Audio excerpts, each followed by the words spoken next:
Are we living inside a computer simulation? When did this theory start to emerge? It originated in 2003, in a famous scientific paper by philosopher Nick Bostrom from the University of Oxford. He argued that our reality is just a simulation on the computer of some advanced civilization.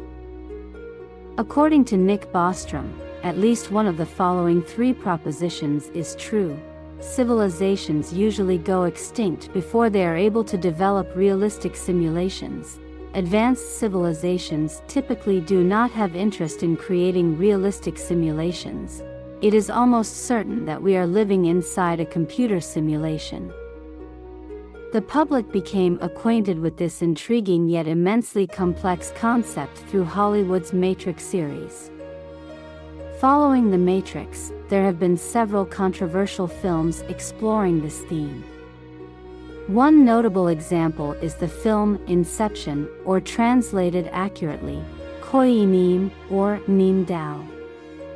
The initial idea implanted into the subconscious could potentially alter the entirety of human life.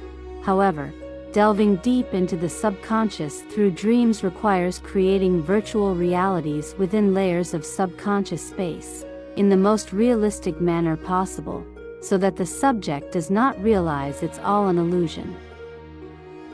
Some physicists, astronomers, and mathematicians have begun serious research aimed at ruling out one of two possibilities: whether we are living in the original reality or in a simulated reality. According to an article in Scientific American, Professor of Astronomy David Kipping from Columbia University suggests that there is up to a 50% chance that humans are living in a simulated environment. The current debate among scientists can be summarized as follows. If we are living in a simulated world, then the question arises whether a computer with the computational power to calculate all possibilities, circumstances created by the consciousness of beings living within it, would exist. In other words, it must calculate all the possibilities that such a virtual entity could create when interacting with other virtual entities, thus constructing the corresponding virtual reality. Thus, the task of scientists from various fields including physics, astronomy, and mathematics is to demonstrate the existence of a computer with unlimited resources. In a simplified sense, if we are all simulations, when simulated entity A interacts with simulated entity B, the pre-programmed thought processes of A and B during this interaction must compute all possible scenarios down to a level smaller than nano, meticulously constructing intricate virtual realities at speeds faster than the speed of light.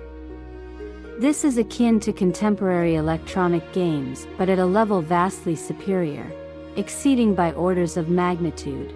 Houman Awadi, a mathematician at the California Institute of Technology, argues, if a simulation has the ability to compute infinitely, then you would have no way of knowing whether you are living in a virtual reality, because it could calculate anything you need to the level of realism you desire. In summary, the hypothesis that we are living in a simulated world can be likened to walking on thin ice, because with current technology and scientific advancements in fields such as quantum physics, quantum computing, and astronomy, the probability that we are living in a more fundamental reality is supported. And there is another interesting point to note. Thousands of years ago, Zhuangzi, a renowned ancient philosopher from the East, mentioned the concept of whether we are real or illusory, in a poetic narrative about his butterfly dream. Buddhist philosophy has also long pondered whether our lives are real or illusory. Unlike Western science, which emphasizes proving the illusory nature of reality in terms of material existence, Eastern philosophy addresses the illusory aspect by advising humans not to overly cling to worldly possessions such as fame, wealth, and love in order to achieve a fulfilled and happy life.